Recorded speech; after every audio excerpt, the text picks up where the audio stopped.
Men Minecraft o'ynayverib zerikdim va men yangi Minecraft yuklab olishga ko'ndim. Ya'ni yuklab olmoqchi bo'ldim. Lekin men oddiy Minecraft emas, ya'ni men Darknetdan Minecraft skачать qilaman.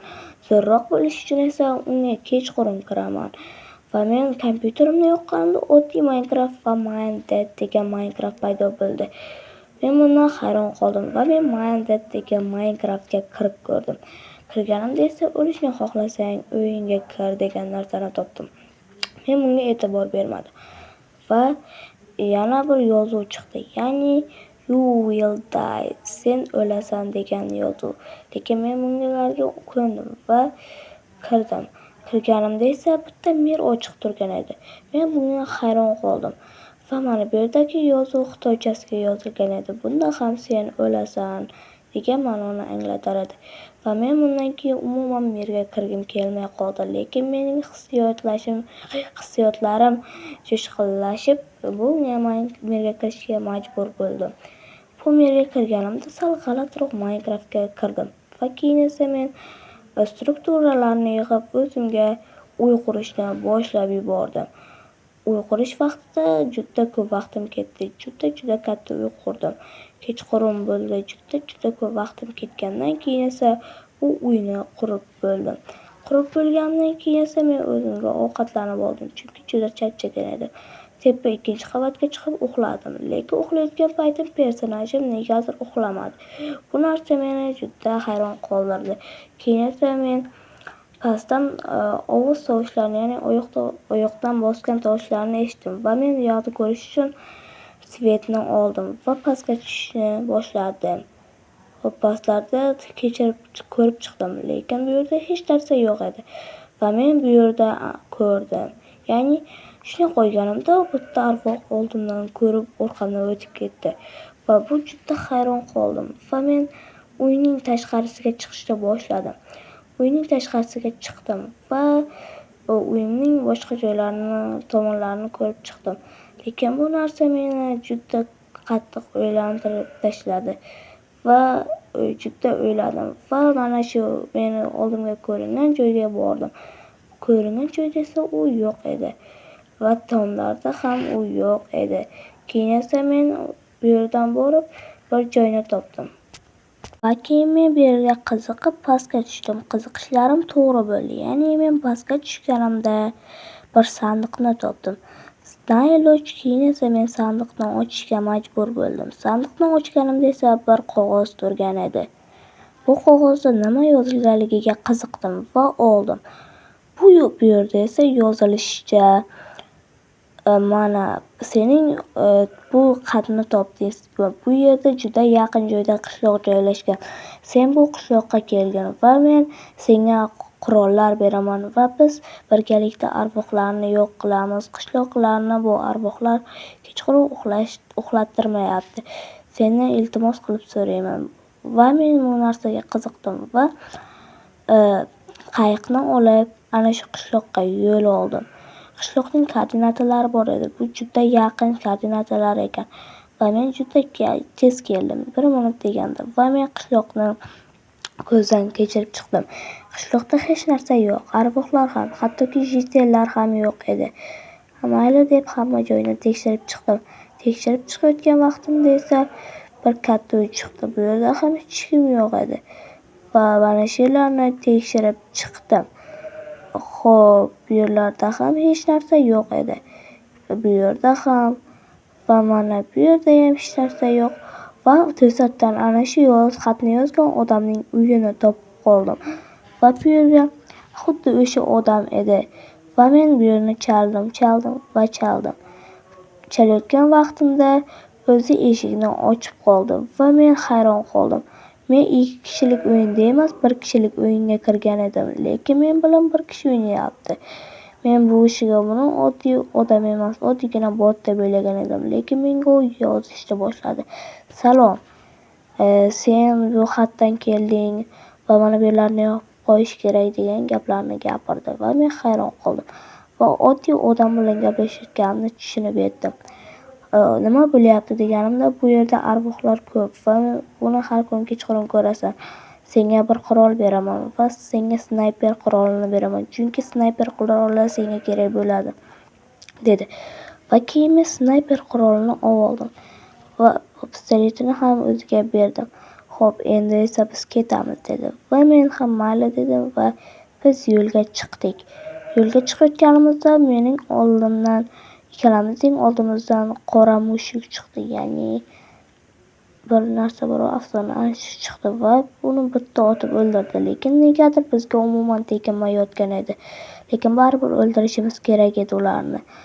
Oldilaridan men ko'zdan kechirib chiqdim, lekin hech narsa yo'q edi. Va to'satdan yana bittani topib oldim. Yana bittani topib olganimda esa u yerda yana bitta bor edi. Keyin esa yana bittasini topdik va uni sindirdim va oldimizdan juda katta chiqdi. Lekin men buni bir udarda o'lmasligini bilar edim va qani deb bitta otib ko'rmoqchi edim. Bir marta otganimda, lekin u o'lib qoldi va men bundan juda hayratda bo'ldim. Va keyin esa biz bu qishloqdagi yana arvohlarni izladik. Aytdiki, bu qishloqda arvohlar juda kam edi, lekin odamlar hammani kelib olishdi, dedi. Mayli dedim, lekin mana bu g'orga kiramiz, dedi. Men bu g'ordan qo'rqqan edim, lekin u meni urib pastga tushasan va sen pastga tushmasang, men seni otib tashlayman, dedi. Mayli dedim, nega meni unga pastga tushirdi, dedi. Va keyin esa men pastga tushishga davom etdim. Pastga tushayotganimda esa fakellar, qizil fakellar edi va yo'l tupik edi. Men buni hayron qoldim. Va mana yana qaytib oldim va pastda yo'l topdim. Yo'llardan pastga tusha boshladim. Tushganimda esa mana bunaqa yo'l topdim va mana bu yerda eshik mavjud edi. Va bu eshikda juda zamonaviylashtirilgan edi. Va men kirdim. Kirganimda hamma joy qorong'i edi. Bundan men juda qattiq shubhalandim va pastga tushdim. Va endi esa men bu yerlarda nimalar bor ekan deb qiziqdim va kelib ko'rsam, bu yerda hech narsa ham yo'q edi, lekin o'z-o'zidan eshik yopilib qoldi. Bundan men juda qattiq shubhalandim. Mayli dedim va yurishni boshladim. Yurishni boshlaganimda esa pastimda lavali to'siq bor edi, lekin eshik yana yopilib qoldi. Ochilardi va yopilardi. O'z-o'zidan ochilib, kirganimda esa yopilib qolardi.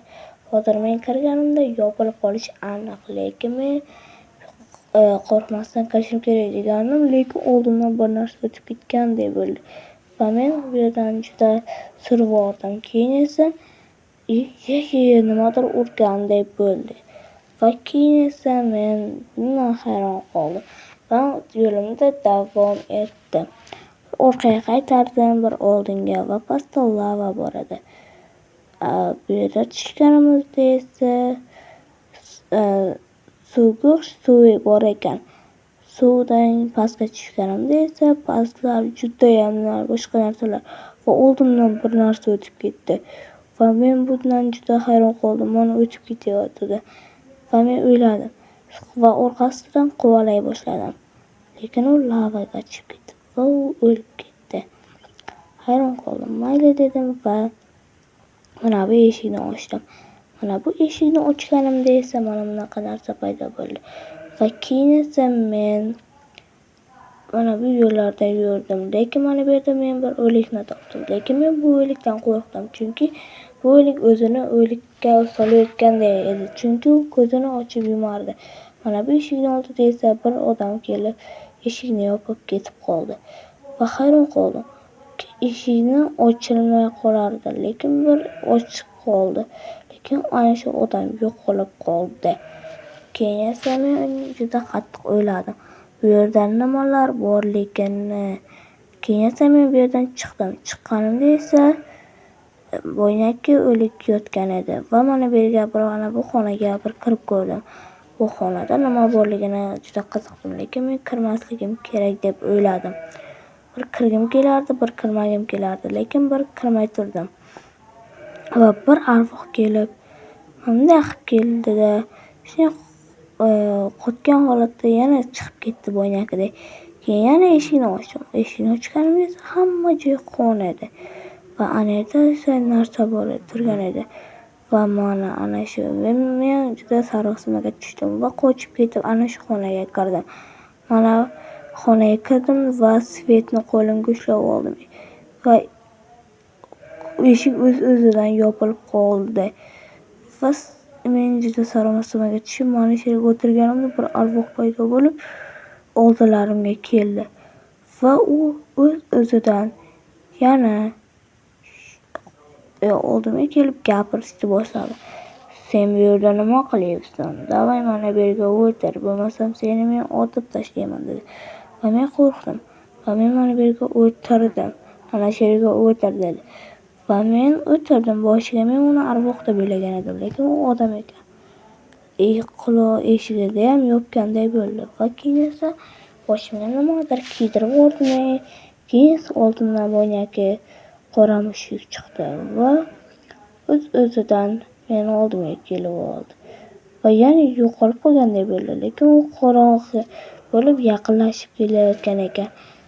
Va men qo'yvoringlar desam ham qo'yvorishmadi. Ya'ni meni oldimga yaqinlashib borayotgan edi. Nega deb ichimdan gapirayotgandim. Yo'qol deganimda o'z-o'zidan o'lib qoldi. Keyin esa men hayron qoldim.